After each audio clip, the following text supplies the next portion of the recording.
Hey everybody, this is Bernie.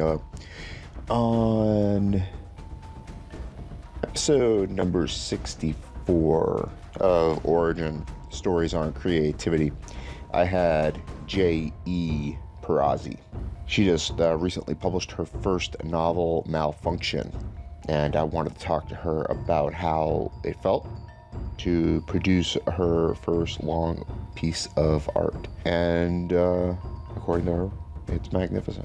I did the same a few years ago. It is a magnificent feeling to actually produce this thing that people call the writing equivalent to running a marathon. She says it clocked in at 95,000 words. Pretty significant chunk of change. Nothing to sneeze at. And she does not sneeze at it. It is a long piece of fiction. We had a really great conversation. It meandered as all the conversations on Origin do, from that to marketing to being a traditional author and what that means, and straying away from this term indie publisher, indie writer, to getting into the publishing industry and what that entails. That was a great conversation. She had a lot of good things to say. And with no further ado, here is J.E. Purrazzi.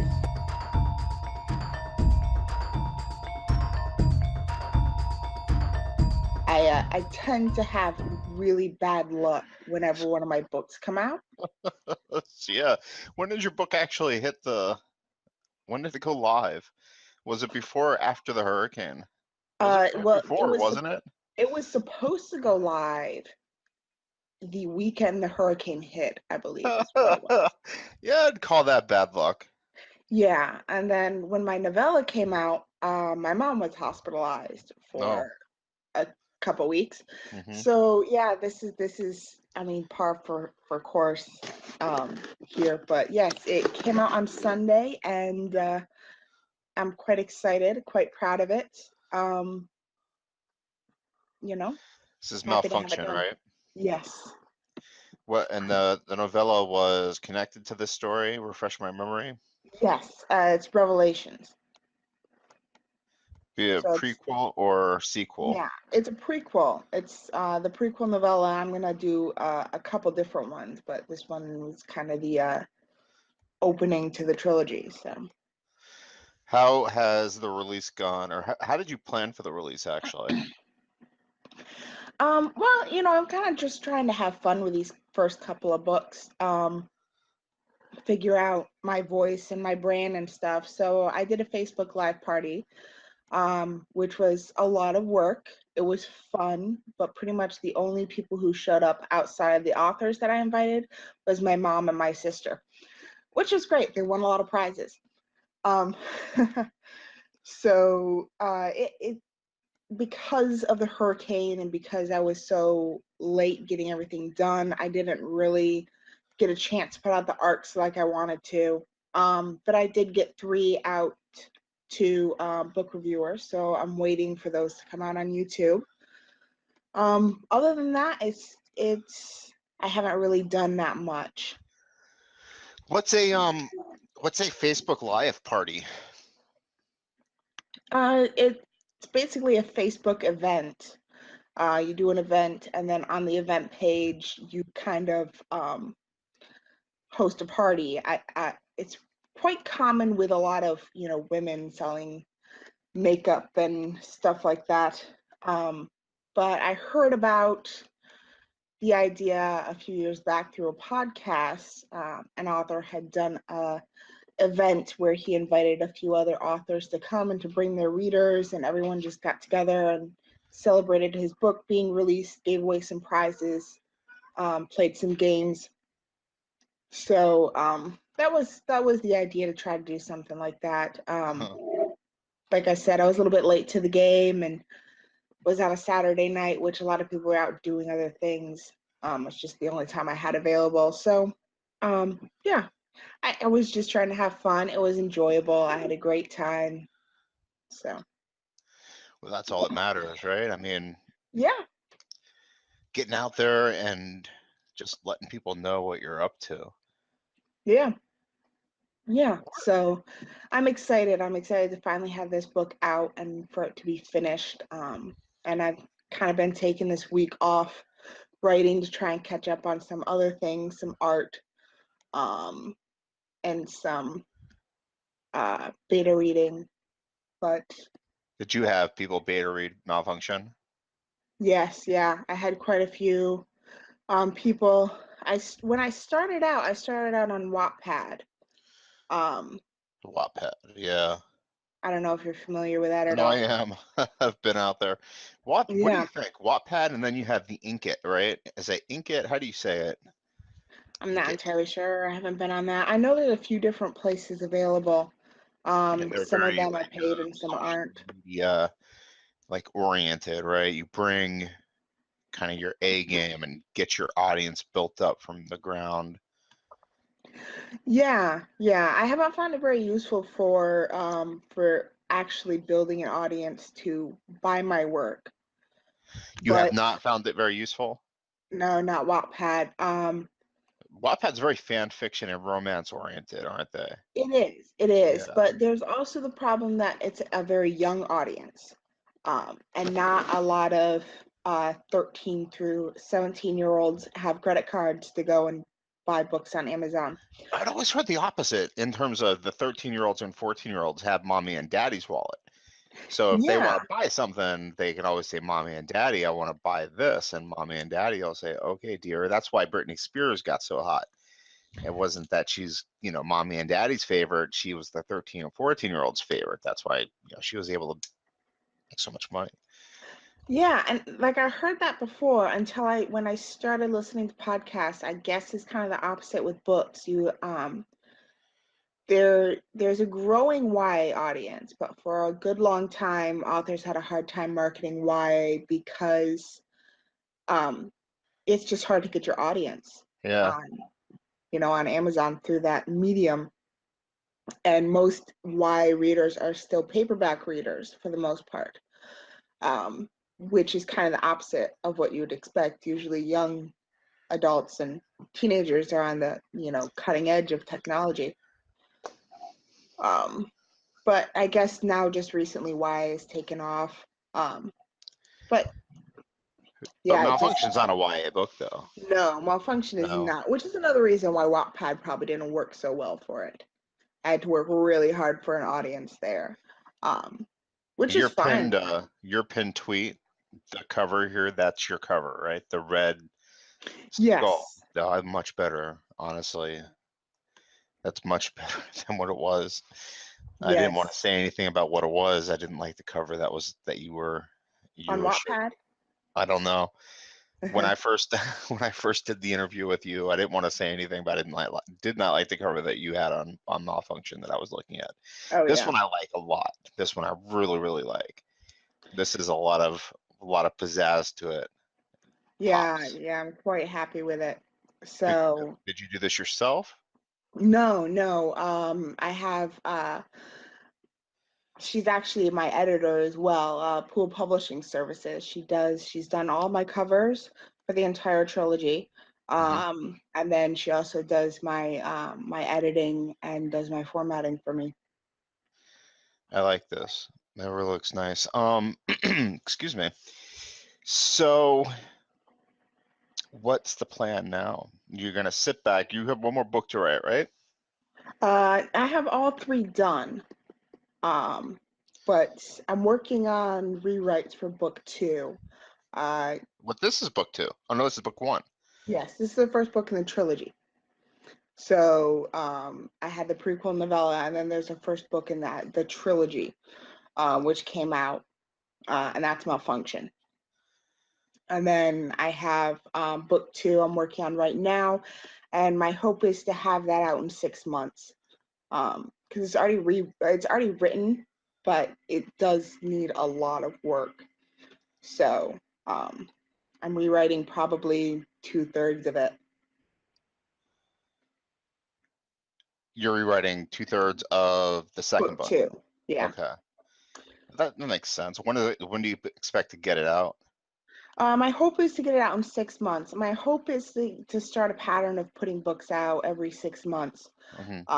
And we'll just see how that works out. You know, it's one thing for a full-time author to have those kind of expectations of a regular schedule. It's another thing when you have a full-time job. So, but Yeah, I yeah, was. it's This is more of an apocalyptic work, right? yes, it's cyberpunk, Cyberpunk. um, which kind of crosses a lot of different. Technically, I call it biopunk, cyberpunk, post-apocalyptic, dystopian. It's kind of all in that same area. Um, I heard a really cool term the other day, grimdark. Would you call this a grimdark book? I don't know if it would quite cross into grimdark. Um, grimdark is just kind of like on the edge of horror as far as like tone. It's quite dark, but it would be, cyberpunk is um what's the movie that's just coming out? Blade Runner is a movie that's just coming, or I think it's already out. That's Yeah, cyberpunk. 2049. You mean?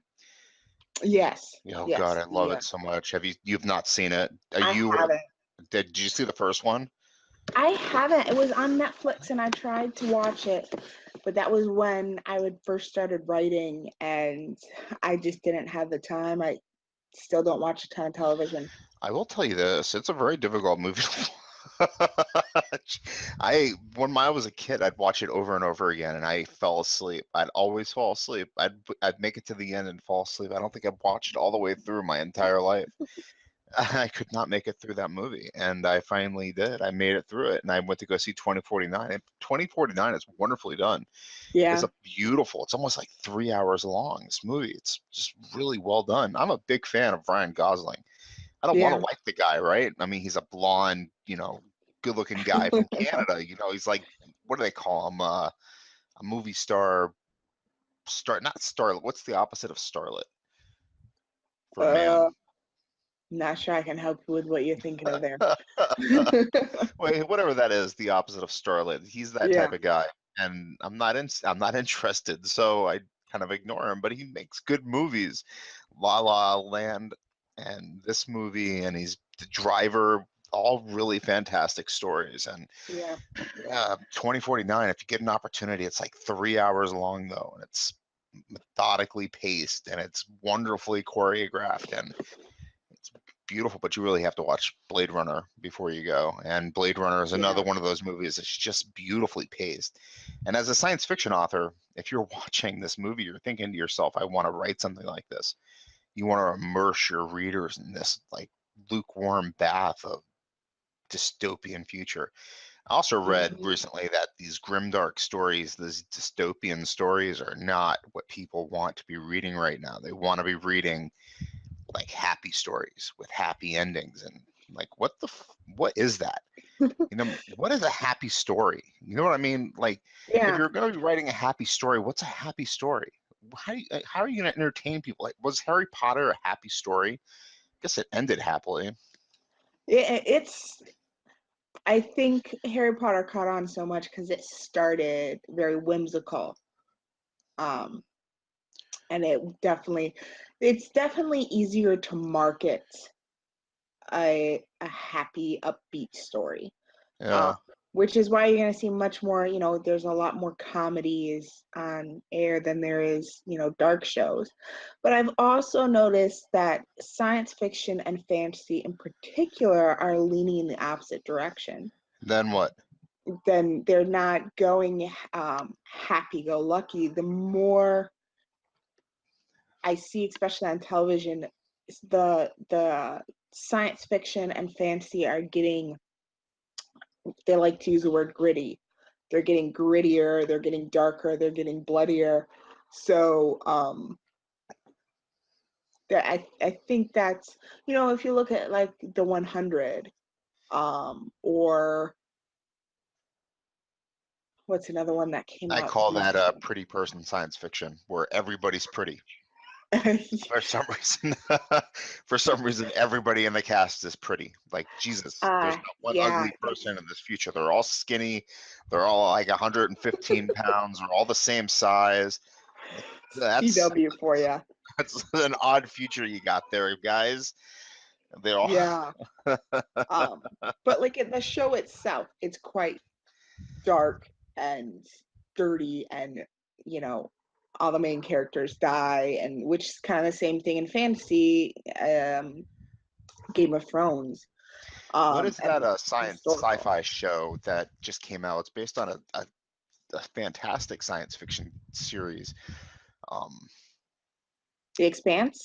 yeah, that's I good. just watched that, and it blew me away. It was supposed I to be am really so good. much. I watched the first 3 or 4 episodes. I really liked the space, the Yeah. Mars and the spacers, and then they showed me Earth, and I really just got irritated and couldn't watch it anymore.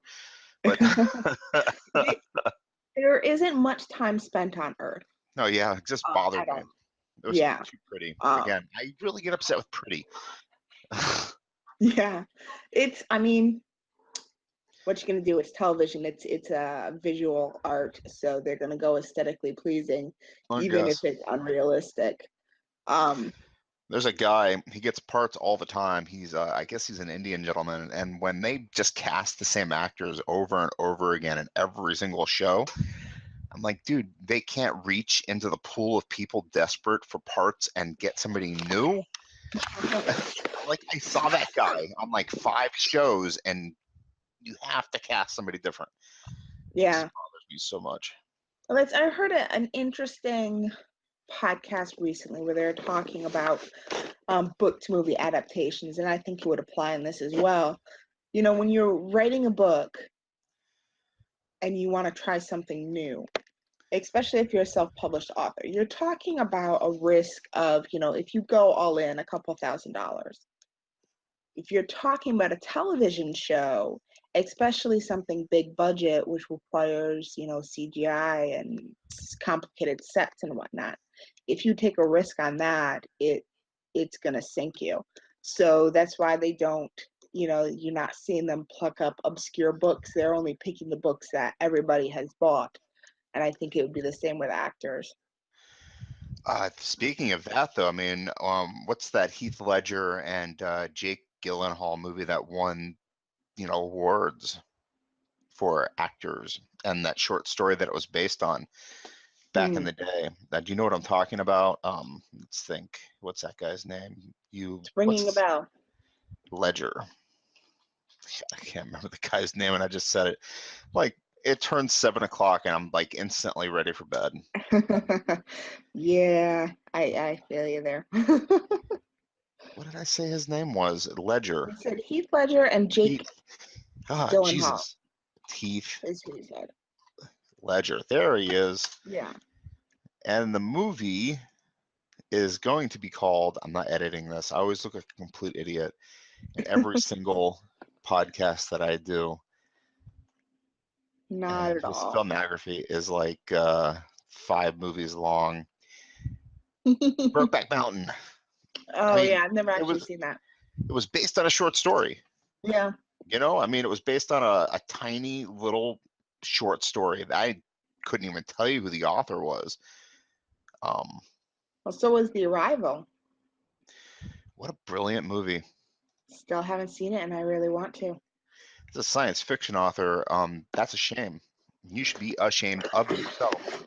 Yes, I well, mean, you as a have not seen Blade science fiction Runner, and you have author, not seen Arrival. Oh my God, I'm not. as a science fiction I'm going author, to you gotta edit write notes the of this. book. I'm not going to call you a science fiction author until you let me know that you've seen both of those movies. I'm just going to put author. Yeah, you want to hear something even more XXX. shameful? Oh my God, no. I don't think it could get any more shameful, but you could try. Still Go ahead. haven't read Jurassic Park Oh, or that's fine. anything by Michael that Crichton author. is somewhat of a hack. Yeah. Have you seen the movie? Oh, of course. Oh, that's fine then. I read Jurassic Park. It's really good. And Lost World is I think the second one. It's not bad. Yeah. Michael Crichton's a really interesting writer. Yeah, I Congo's a haven't great read book. anything by him. I've read a lot of classics. I've read some classic science fiction. But like, Yeah. what's your favorite? Oh, my favorite? Uh Oh man, that's hard to pick. My favorite classic science fiction, I would say, is Frankenstein, which Oh is yeah. all over the place as far as genre. I read um, War of the Worlds recently. Oh yeah. As H.G. Wells. Yep. And I haven't decided if I hate it or love it. Yeah. It's hard with the old stuff, right? Because everything nowadays is kind of a, you know, Frankenstein monster of that, and then whatever's come after it. Yeah, well, there's the problem with War of the Worlds is it's kind of got a foot in both worlds. It's got a foot in genre fiction, but it's got a foot in literary fiction. And it was kind of the book that started genre fiction in a lot of ways, is that science fiction, that first kind of wave of science fiction. Because Frankenstein is definitely more literary. It doesn't have a typical three-act structure. It's, much more expansive. Um, and that's the same thing with War of the Worlds, is it doesn't have a fast pace. It doesn't have an active protagonist. It doesn't have a three-part structure, which those are things that are all necessary to modern genre fiction. However, it's definitely not literary fiction either. It's definitely not like the old classics. So, part of my brain was rebelling against it because it's like, this is not the classics that I know and love. And this is not the genre fiction that I know and love. But it's a good book, especially if you put it in context to its time. It's just, I don't know. It's just its own breed of things, I guess. When did you read that stuff as a kid, or did you seek it out as a writer trying to discover your craft? Um, Frankenstein I read when I was younger. Hmm. Um, H.G. Wells, the War of the Worlds, I read recently because I kind of was an accidental science fiction writer. Like when Hmm. I started, I definitely had that mentality of science fiction is, you know, space opera. And I'm not a huge fan of space opera. Um, and I'm not a big fan of AI. Like, But aren't you writing more AI no, with like malfunction? there is You're an writing the AI involved. CRISPR genetic kind of Yeah. manipulation with malfunction, right? I have a cyborg, but he's more of a human being with a few small um, adjustments that would define him as a cyborg, because it's a really wide spectrum there, which is why I don't like to use the word cyborg, which is why I like to go with biopunk versus cyberpunk, because I feel like it sets the wrong expectations, but Hmm. it's easier to find an audience when you're like, I have a cyborg. So So I really think that when you're going to invest in classics, it's better to run into that stuff accidentally when you're a kid, not mhm. realizing what you're reading is something weighty like that. Mhm. Maybe that's not even a valuable opinion, because when I was a kid, I ran into Robinson Crusoe and what is it? God, Gulliver's Travels. Mm. Those were two of my favorite, all-time favorite books. I would go back to Robinson Crusoe time and time again. I love that book so much. And it Yeah. was, reprinted in so many different ways. Picture books this and classics that and blah, blah, blah. I didn't know what it was. Yeah. And Treasure Island and just, these really weighty classics that just continuously are reprinted. Sherlock Holmes and these books that are just constantly coming out, because one, I Mhm. guess publisher can get away with calling it whatever they want, not have to pay any royalties to anybody. Yep. But I didn't know what they were either. I was a kid, and they Mhm. didn't carry that literary weight that they have nowadays. If I picked it up and said, I'm going to read Sherlock Holmes as, a guy who got a degree in English, it's like, oh, it's got all this weight to it, and I've got to study the words and the form of the story and figure out what the author is trying to accomplish with this prose and Yep. whatnot. So I guess I Yeah. got away with it. I can't read Frankenstein. I read Frankenstein, I'm like, oh, Jesus. Not trying to curse in your ear. I understand your. Oh no, it doesn't bother me. I swear in my book. I don't swear in real life, but I swear in my book. So it doesn't bother me at But all. you understand what I'm trying to say, though. I mean, it's like I can't enjoy it because I want them just to get to the freaking point. Get to the Yeah. point, man. What is wrong with you? This is so boring. What's going on that it's taking you so long to get on your dumb ship? Get on the ship. Just get on the ship. Go find your monster. Why is it taking you so long? Yep. Yep. And that's it. I have noticed as well that now that I'm a writer, I just can't enjoy fiction like I used to.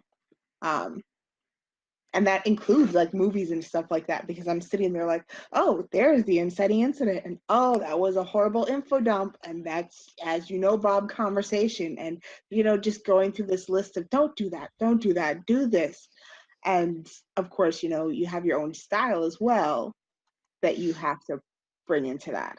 You Um, might have you dumped out. I mean, you went out on me at the very beginning of what you said.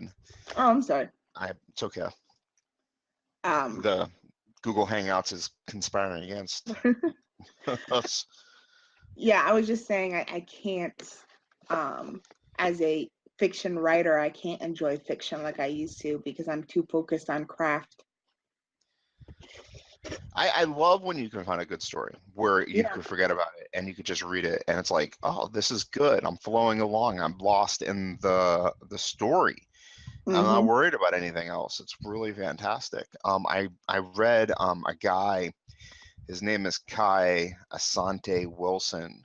He's such Mm. an interesting writer. You know how we're like fixated on audience development and getting people to retweet us and follow us and like our stuff and blah blah blah. He has no social media following whatsoever, and this is like a few months ago.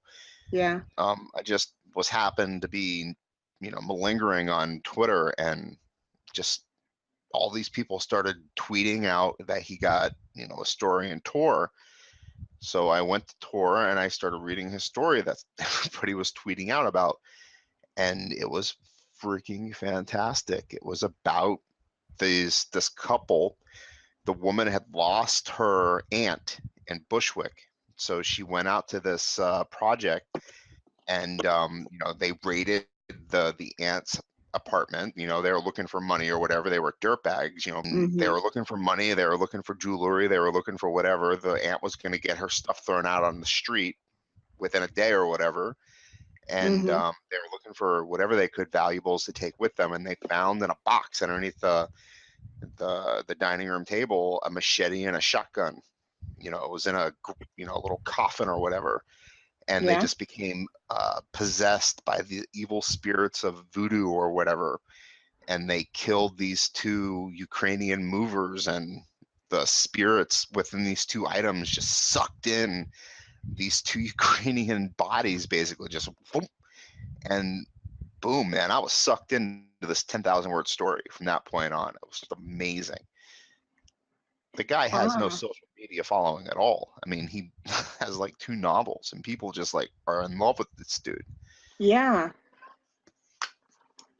It's crazy how sometimes lightning can just strike like that, and it's like, there's no way to replicate that. How do you, as someone who's trying to sell your book and put it in front of an audience? Makes you mad. It makes you mad. It's like, how is that possible? This dude, I don't know where he lives. He's in New York, someplace, but how is Yeah. he able to do that? How do you replicate it? Because you can't talk to him. Or Yeah. if you can, I mean, he's out there someplace, but somewhere along the lines, through word of mouth, somewhere he's been able to garner the type of reputation that seems impossible to get. Yeah. I mean, I guess you just have to write good stuff and keep putting it out there. Well, see, that's just bull poo because I don't want to write good stuff. No, I'm joking. Oh,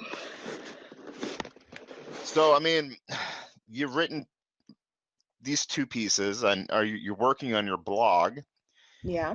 You're working on your website. Are you working on short stuff too? Are you sending out to publications? What are you doing in the interim? Um, well, I have quite a few projects in mind. I'm working on another prequel novella. which is requested by readers, which I'm surprised they have because it's not spoiling anything to let everyone know that the main character dies at the end, and they're all like, "We want to read this." Um, so I'm writing that prequel novella. I wrote a short story for my first real short story. Wrote for my book release party, and that my critique partners love that. So I'm holding on to that, see what to do with that. My focus right now is to finish out the trilogy and to continue putting out short stories and prequel novellas. I have, I believe, 5 prequel novellas and 4 short stories planned. And then I have a few things I'm working on after that. I do intend at some point to try to go hybrid, but I want to get the first trilogy What out do you mean there. hybrid? Yeah, like I don't have big expectations, but I love self-publishing. So I am not going to hold my breath. But, I think I understand what you mean. Being self-published is just you're holding your breath. I mean, at the end of the day, you're hoping to get paid for your work, yeah, right? I mean, whether it's somebody giving you money under your Patreon, or whether it's somebody paying you for a story, or whether it's selling something on Amazon over and over and over again, or whether somebody's saying, "Hey, look, why don't we hold the reins of your marketing, and we'll do this, blah blah blah, or that, blah blah blah." Self-publishing is just the title that you're giving yourself right now, yeah, right? yeah. And it's self-publishing has changed enough that I don't feel like I feel proud to be a self-publisher. And I feel have done it right and worked hard to put out a good piece of work and make sure to, have people check my work and have editor and all that. I'm not saying it's perfect, this is my first real full book out. But I'm not eager to jump into traditional publishing. I'm not eager to lose the reins in my work. Well, that's Um, the thing, is traditional publishing is not eager to take on a million people either, and they're exactly. they don't have the money for it right now, because there's really, I mean, if you haven't looked around, people are losing money left and right. Yeah, They're yeah. losing money, publishing losing money, television's losing money. Nobody seems to be making money. Everybody's Yeah. being very careful. The industry is changing. It Mhm. is. It's changing a Since lot. 2007, for the last 10 years, I mean, since social media came out, everybody's desperate to try to get a foothold, right? I mean, Yep. Yeah. Well, I think J.K. Rowling was the last one that's kind of made blockbuster money, I think, unless I'm wrong. I mean, can you think of somebody who's made blockbuster money in the last 10 years? Maybe Stephanie Myers, maybe, I don't know. yeah. Well, there's always going to be those people who do make decent money, but when you look at writing, when you look at any Is that a cat of in the the background there? yes, I'm sorry. Oh, it's okay. I was like, what is wrong with that poor animal? She's a very talkative cat. She is a very strange cat, but we love her. She's sad because my husband is gone. So anyway, um, yeah, the arts have never been particularly lucrative. For some people they have, Maybe obviously, it, J.K. Rowling, but yeah. And there's always those successes, but I don't expect to be one of those people. And I have a good job that I enjoy. It's hard and I'm tired, but I'm young enough that it's not a problem. So I'm not desperate to be making money on my writing, or I would be, writing to market and putting out a book every month. So, well, and I then you'd have be wasting your time. time anyway, because honestly, nobody wants to read a book that you've written a month. I don't think anyway, because it's not going to be great fiction anyway. You know what I mean? I don't think. Yeah, Unless you're writing romance, because those people can just gobble up romance. yes. That's the kind of thing, is you kind of have to hit that you have to hit the tropes, and you have to hit them fast before they go out of style. But then your work is worthless in another couple months, which is why you have to put out something every month, because it's just tropes. I'm trying to create something for myself that will last. And that's something that I can pass down to my children, and something that I can be proud of. And I don't expect to get rich off of it. That's not why I'm doing it. I'm doing it because I love it. And if I make money, that's great. I'd like to at least be able to cover my costs. That would be nice. But yeah, I mean, I would like to try traditional publishing, not because I expect to get big off of that, and not because What I does go ahead. traditional publishing mean to you?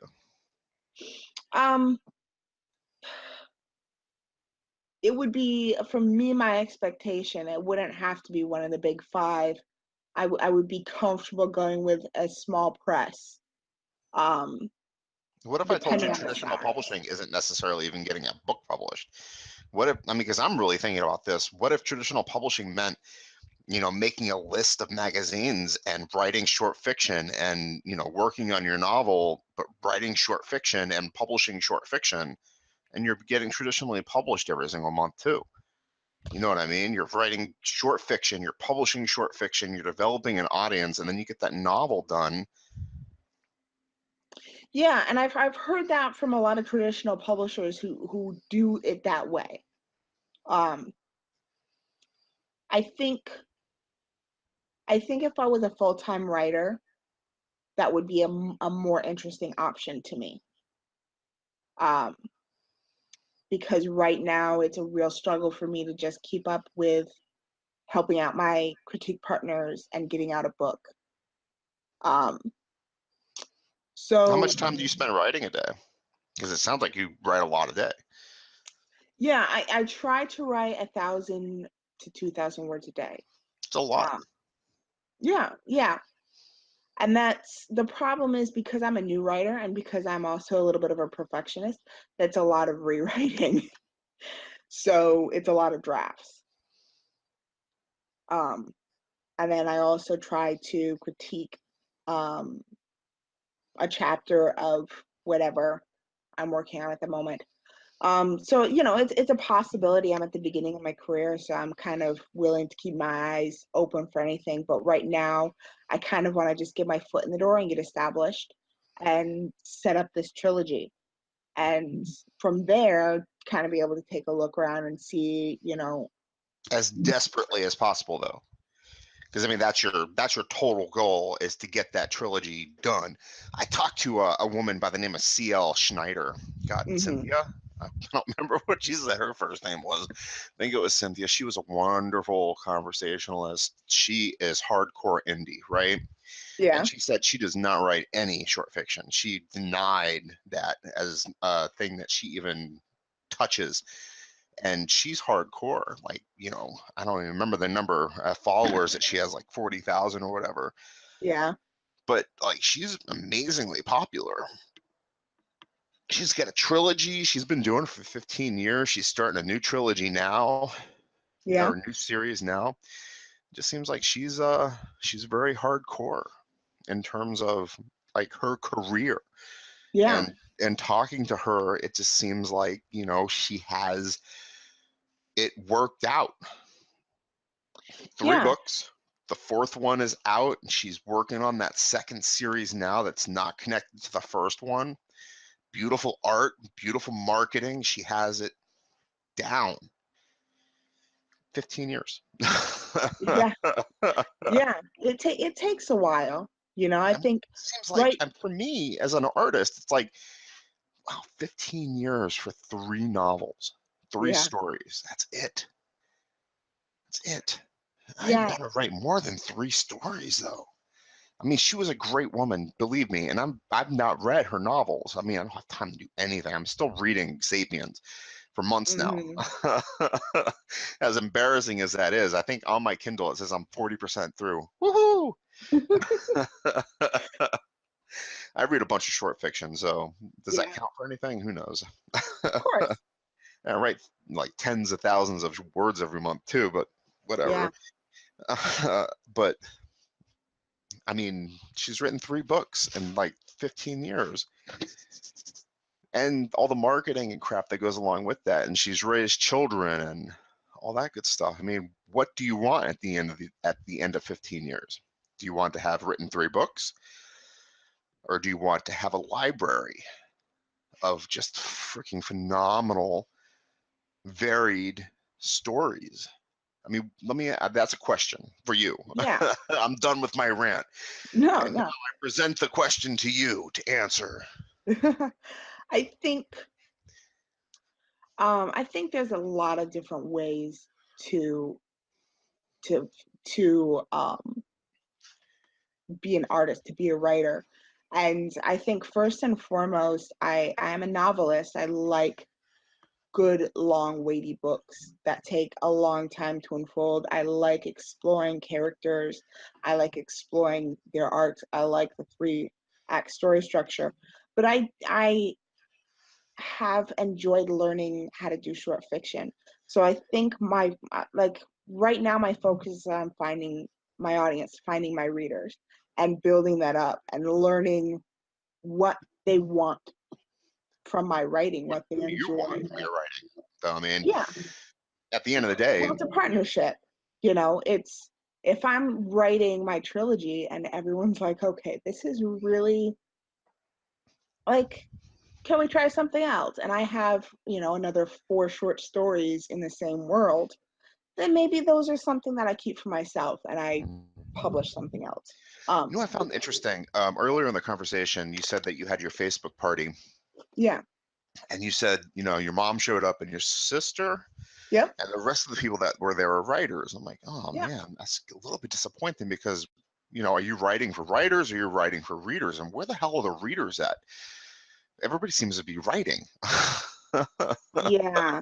Yeah. Isn't that disappointing in a way? I mean, yeah, you have all these critique partners, and these critique partners want you to read their stuff too, and you want them to read your stuff, and nobody's opening their wallets and saying, "Here's $50, write me a bunch of stuff." No, they're waiting for you to read their stuff, and you're waiting for them to read your stuff, and it's like they're not really readers, they're not really your audience, they're just a bunch of writers Yeah. hoping for the same thing you're hoping for. I'm not disparaging your release or No. anything. It's because I'm experiencing the same thing. A bunch of writers. Our whole Yeah. world is writers. Where are the readers at? Where do I Yeah. open that door and find a bunch of people going, God, I'm looking for that next story to read? Yeah. And I've heard a lot of theories of different ways to do it. I think right now I'm going to pull back from Twitter a little bit because as much as I've enjoyed Twitter, Twitter is, I don't want to say old news because it's not old news, but Well, is there new news? I mean, where's the new news at? Oh, you know what?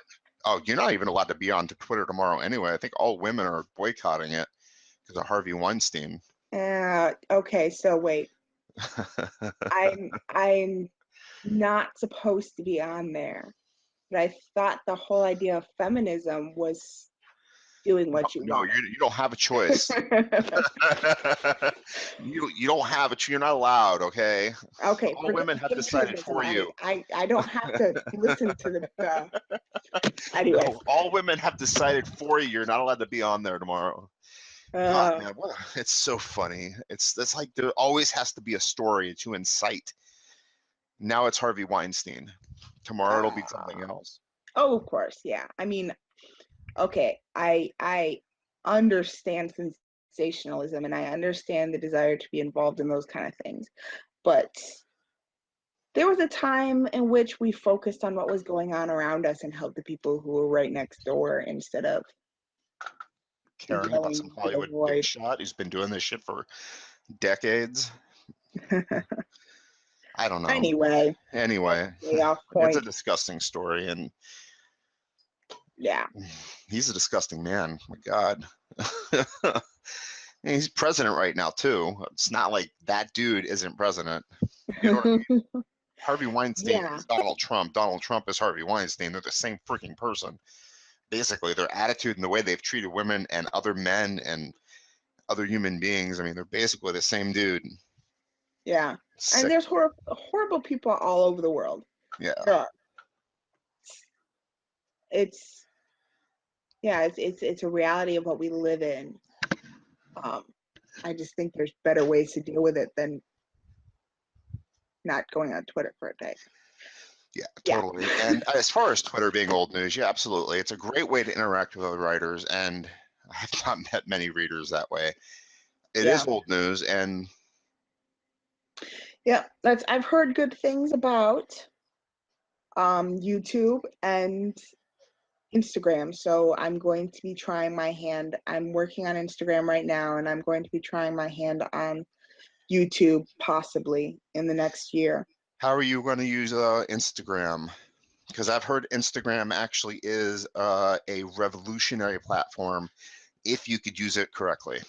Yeah, and that's the hard part, is trying to figure out how to use it correctly. Right now, I just started out and realized that Instagram isn't one of those things like Twitter where you're supposed to update every 5 seconds what's going on. Yeah. So if you post too many pictures in a day, apparently it's not good.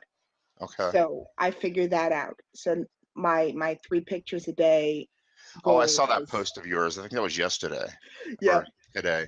You asked what the spam rate is. I think yes. I looked at that and I So said, no clue. exactly, Did you like get a good that's answer? What was it? um it seems like people are saying 3 a day is too many. So 2 is the roof. Most people were saying 2 only if it's like good stuff. So my goal is 1 a day and one of something that's actually interesting. And so if I don't have anything worthwhile to say, then not to post it. I talked to a woman in Washington. She's really popular. I don't know how I get some of these authors, really. She has a really great career. It's really funny. You would think that some of these people who have these great careers would like be like, I gauge a lot of the views on YouTube. Yeah. Like you have oh God, what is her name? Ryder Clancy. No, Ryder. I hope she doesn't listen to this podcast. So I'm gonna mess up her name. You know who I'm talking about? Ryder Hunt. I think so. Yeah. Clancy. She's amazing. She's a really nice lady. But she has a lot of Twitter followers, and she got a lot of views on her YouTube video. Mm-hmm. The woman that I'm talking about in Washington has an amazing career, and she's been doing this forever. She's got a gigantic collection of publications. She's like 3 YouTube Yeah. YouTube views. She doesn't give a shit about that stuff at all. You know what I mean? But Yeah. Ryder Hunt Clancy has got like 75 clicks on her YouTube video. So I mean, it's like so odd to me. One doesn't have a novel to her name. The other one has like 150 novels to her name. Yeah. Well, that's one thing I've heard a lot of lately is, and just recently I was listening, it was the science fiction and fantasy marketing podcast. Um, and I was listening to them and they were talking about marketing. And one of the things they said is that the podcast was a labor of love, that it did not bring a lot of buyers to their work. Now, granted, That's how I feel too. This is not about selling anything. This is about talking to people and yeah, learning and seeing and just basically I'm not trying to get you to buy anything. yeah. I'm not And even that's, selling my work. I don't mention my novel or where to really do anything at yeah, all. I don't really yeah. care. And that's, they're doing a podcast for writers, which is part of it. I mean, writers are readers too, and I try to read widely in the science fiction, especially right now, science fiction, um, indie community, because I want to be supportive. If I'm an indie writer but not an indie reader, then I'm kind of um, failing my mark there. But I feel like when it comes to marketing, there is that portion that's always just going to be word of mouth, and that's just how it's going to be. It's just people getting excited about your work and talking to their friends. Doesn't matter how popular social media gets, there's always going to be more value in a group of friends going out for ice cream and saying, have you heard this book? I'm reading this book, or pulling the Yeah. book out of their purse or whatnot. So it's ethereal. You can't pay for that. Nope. Remember the Da Vinci Code, but that was before 2007. That was Yeah. 2003. Everybody was reading the Da Vinci Code. What's that? No, I bought it and I read it in like a day. And that doesn't happen very often. What's Harry Potter? Oh God, I have to buy that. Yep. I mean, that stuff doesn't happen anymore. I can't remember the last time a book went viral that I had to buy. Oh, Yeah. I mean, you hear things. Oh, you got to read this, this, this. Okay, I will download those and get Yeah. to them eventually. Well, that's unfortunately, um, and you could say unfortunately, or you could say fortunately. It kind of depends on where you are with that thought process. But I feel like the internet has kind of taken a good chunk out of reading in general, especially in the United States. Um, and word on the street in the podcast is that reading is becoming a little bit more popular in the third world countries. But I think there's never going to be that same push outside of the more wealthy countries, because if you're fighting to survive on the street, you're not worrying about reading a book, even if it's free on Kindle. um, so there is, instead of reading books, instead of watching movies, we're watching YouTube videos and reading articles. um, so I think there is that sense in which we've kind of lost something as a culture, um, when it comes to books. So There is a push for shorter forms of entertainment. definitely. You did mention YouTube, Mm-hmm. which does kind of specialize in that shorter form of entertainment. And Exactly. I mean, we're going to get into that in a second as to what you meant by that, but short fiction is kind of been mentioned a lot. A lot of short fiction authors will get very mad about it being pushed as that, oh, those small bites of fiction, because I mean, it's hard to write short fiction. It is. You have to find these bites of literature and you have to sum it up within a short amount of time. You get to 8,000 words, it becomes a novelette. You get to 20,000 words, it becomes a novella. You get to 40,000 words, it becomes a novel. I mean, Yeah. and you can't just have loose ends. You have to sum these things up. Yeah. You okay? Oh yeah, I'm fine. YouTube. So yeah, I'm on Yes. YouTube, and I am not short form. I'm very long form. These Yeah. conversations take about an hour to complete until I'm satisfied. And Mm-hmm. I don't really put short stuff on there. My phone decided to reject my attempts to have a vlog because it wasn't Oh syncing my no. voice up. My phone is very old. I have a Note 3 and I refuse to buy a new one. But uh, I have a friend. She recommended that I do a vlog, and I see the merits in that. Yeah. What are you going to be doing in terms of YouTube? Well, I had a few different ideas. I I want it to be worthwhile marketing, so I do want to go for something shorter that's going to be able to stay under the 5 minute mark. You said So marketing, though. People do not want to be marketed to. They feel like they're getting marketed to. I feel like they will immediately turn you off. yeah, Do you and agree with me? You I agree that definitely agree with you. When I say marketing, it's definitely more of a just finding my audience kind of deal. they I want to be know. entertained, right? And I mean, they want to be kind of. Exactly. So I've been looking at, there's a few different YouTubers that I follow that I kind of like their format. I don't Who know are if they? you've heard of any of them on Twitter. There's Jenna Moreci, who's a little bit more popular in the YouTube writer community. And then there's another one, his YouTube channel is Wolf Shop Publishing. And he does kind of a blend of booktube and authortube is what they would call them. Jenna Moreci is just authortube. Um, so, So these are authortube, all literature related, kind of talking yes, about books they've it read is. or books they've heard about, or Exactly. AuthorTube is writing craft and marketing. are they Um, short form? How long are these yes, videos? usually about 3 to 5 minutes. Um, Oops. so that's probably what I would start doing, even though I feel like the booktube side is a little saturated. And I would have to be a little bit creative with the AuthorTube side. It's not as saturated, but there's a smaller audience, and there's a lot of the like how to write a good character, how to have a good first chapter kind of book Uh-huh. videos.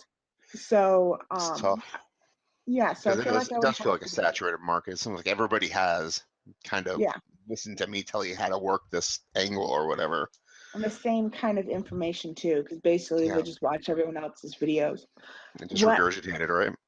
Yeah. What I love to watch on YouTube is different from what other people like to watch. And that is, I don't know if you're familiar with Patrick Rothfuss, The author of the God, King what's Killer this book? Yeah, Chronicles. Yeah, Name of the Wind. He did a thing with, I'm gonna just say I hate him because it's taken him so long to come up with that third book. I haven't read any of his books yet, though What? Don't here's the start. thing. Don't start No, reading them because it's taken him freaking 20 years to write his third stupid book. yeah, that's part of the reason. The other reason is because I know as soon as I pick up a fantasy that I enjoy, I am going to want to stop writing science fiction and start writing fantasy. So I'm saving all of my fantasy and historical fiction for another year. I'm Um, all over spec. I really do. I love the entire genre yeah, of speculative fiction. I write fantasy, I write science fiction, I write I write it all. yeah, I'm all over yeah. the I just place. find like if I'm watching or reading a certain type, it's harder for me because I have a fantasy book that I'm writing to. That's kind of my first love. Um, so it's hard to rein back on that for three, 90 to 100K books of science fiction. I also find that it helps stretch the imagination too. But I'm Yeah, also very image driven when I write. I like to look at images. I love images. I yeah, like just take an image and I say, what's happening here? And I just write. And I yeah, love taking small snippets of story that I've written, like a couple hundred words or whatever, and just expanding the living crap out of it. I mean, that's where a lot of my short stuff comes from, like yeah. challenges and just making 1,000 words into a two or whatever. I just love the challenge of it. Like my novel that I'm working on now, I keep making the beginning longer. Yeah. I have this character, the Greek, and I want his story to be told, and I don't want nothing to be told in backstory. And so I'm Oh, discovering yeah. all these little elements of backstory. I'm like, why am I telling this in this moment where I can remove this and just tell it in the very beginning? I can make this part of the beginning. So, Prequel novellas. There's a reason why I have five prequel novellas planned. yeah, But it yeah, pisses me yeah, off. Like the novel that I have done right now, I want to go back and revisit and just yeah. rewrite it. I want to pull it off Amazon. Like, it's If you do, unfortunate. you'll never move forward, though. I mean, doing it in a couple years, keep moving forward. That's what I keep telling myself. One of my podcasts that I had recently, I told him that I wasn't absolutely 100% happy with what was up there. And he goes, "Why do you have it published, man? Don't have crap on Amazon." I was like, Here's the um, thing. You're never yeah. going to be happy with it, though. That's why you keep writing, to write something better, because you're not happy with what you wrote before. And that what you're gauging is whether or not your readers are happy with it. If your readers aren't happy with it, then take it down and trust me. I would love Yeah, to hear what you have to say. definitely. Yeah, I've read a few short fiction, but I hadn't had a chance to sit down and read your book, although it is on my TBR list along with everything else on Amazon. The compounded interest, the thing on Amazon. Yes. Well, I'll send you an arc of it if you'd like to read it. Yeah, It's dark. that'd be great. It's very Yeah. violent. I You still haven't read my work, so you don't. I had my critique partner have me cut out a scene where my main character cut the face off of someone that he killed, so they couldn't recognize him. Whoa, that's very violent. Yeah, she was Um, like, "That's a little bit too much." And I write in deep POV, and I write very detailed. And she yeah, was you know like, what? You taught me that actually. I didn't realize I wrote in deep POV until you mentioned that once on Twitter. I was like, my God, I "Ah, write in deep POV. I do write in yay!" deep POV. I was like, shit, I didn't even know there was a term for what I did until you mentioned that. Like, holy Well, I crap. know I'm gonna enjoy it then because I love deep POV. Man, I go deep too. I was like, man. Yeah, I wanted to ask, just to move yeah. back to Instagram, what are you posting on Instagram? Because I have no clue what to do. I've actually taken the pictures that I do my prompts with, and posted them, and then in the description of the picture I'll post the prose, Yeah, as in that's a good that's what idea. I do. But I don't, what are you I, posting? right now, I'm still trying to figure it out. I've been on for all of what, 4 days, Okay. 3 days. So, and I haven't posted any like clear marketing type stuff. I'm just kind of posting whatever right now. So it's been, a picture of my book was the first one, and then there was a picture of, just kind of the stuff that you post on social media as a regular everyday social media user, and just kind of seeing what hits chords and what people are liking, what they're not liking, and what they're responding to. Um, so I'm intending to kind of try and move towards more bookish type stuff. Post some of my art. Art. Yeah, prose, Yeah, art, prose. Yeah, that's where I'm at. Art and prose, and then maybe quotes. yeah. Yeah, The stuff like problem right that. I now. don't know otherwise. Yeah, Send me a DM with your Instagram, and yeah, we'll do. I'll follow you on Instagram. I think you can only do Instagram on your phone too, right? Yeah, that's the problem I'm finding right now. I can't upload anything from my computer, and I'm a complete Yeah, idiot when it comes to technology, which is that's really another reason I don't frustrating. really use it, because it's on my phone. Yeah. So I can only post stuff that I take with my phone. I can't be like, okay, here's my little marketing graphic and post that. Which, So hey, yeah, maybe it looks trying to good. figure that out. I'm sure there's some kind of add-on through Chrome. Yeah. So yeah, good points, good conversation. This is fantastic. I Yeah. was very tired getting onto it, but I got animated. Things got good. I'm glad. But we're at an hour, so Yeah. that's good. Just to sum it up, and I'll ask you my 3 questions. The first one being, well, you've answered this one before, but you're at a point a lot of people don't get to. You've written your first book. Hmm. You've published it. You're out there in the world. You're doing something a lot of people don't get to do, be public facing with a piece of art. Yeah. I mean, it can be disappointing, it can be daunting. The world isn't cheering for you, going, hey, we want to read your stuff. I mean, what would you tell somebody in a similar situation that might be feeling, I don't know, disappointed maybe that the world isn't necessarily giving you a standing ovation? I mean, do you have advice for somebody in a similar situation, or Yeah. I would say I am a cynic. So I came into it and set my expectations as realistically as possible. And it's hard not to get that little bit of excitement when you get a compliment and you're like, oh great, I'm gonna sell $100 tomorrow. And then you see there's none sold. yeah, Um, but you do have to set your expectations realistically. Even if you wrote the most amazing book in the world, you put out your first work, no one knows your name. You're one book in a million. That doesn't mean that you're never going to get anywhere. So my advice would be keep working on your craft, keep working. keep getting to know authors, particularly authors who are better than you and who are willing to help you out. Um, and if you aren't doing it for the love of writing, honestly, you could probably be doing better things. If your goal is to be famous, writing is probably not the best place for you to be if you don't love writing. I So, had I found the graphic once. It was such an amazing graphic. There were like 6 cartoons on it, and each cartoon had a different type of writer in it.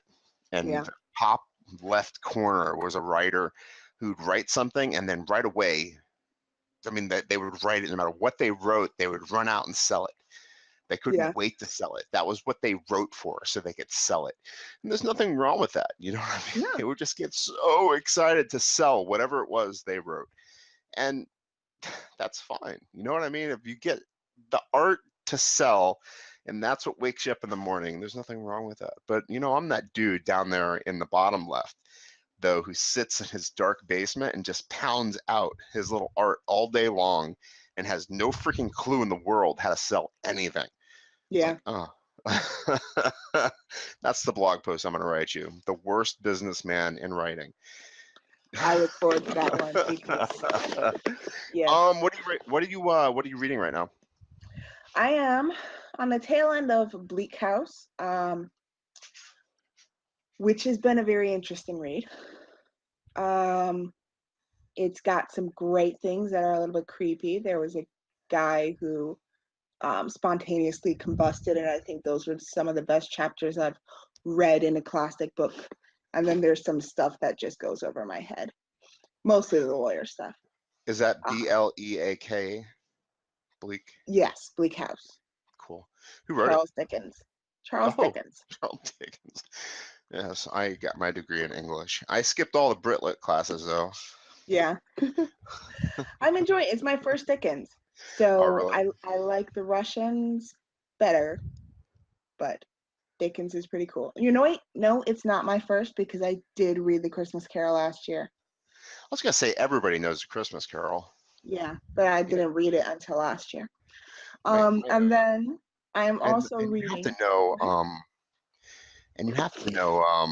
the hell is that one called? The Pauper. Not the The Pauper. Prince and the Pauper. I've read No, the no. abridged version. I think that's Mark Twain, though, isn't it?